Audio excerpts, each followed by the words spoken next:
জান্নাতে সবকিছু পাওয়া গেলেও কয়েকটি জিনিস পাওয়া যাবে না। যেমন জান্নাতীরা সব সময় সুস্থ থাকবে, তারা চাইলেও কখনো অসুস্থ হতে পারবে না।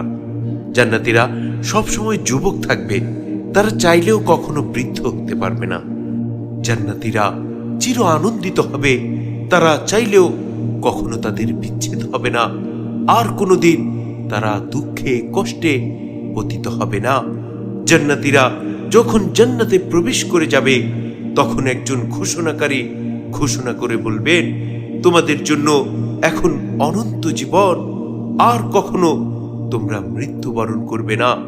তোমাদের জন্য এখন চির সুস্বাস্থ্য, তোমরা আর কখনোই অসুস্থ হবে না। তোমাদের জন্য এখন চির যৌবন, তোমরা কখনো আর বৃদ্ধ হবে না।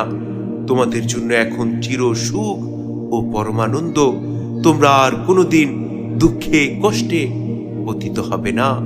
সুবহানাল্লাহ।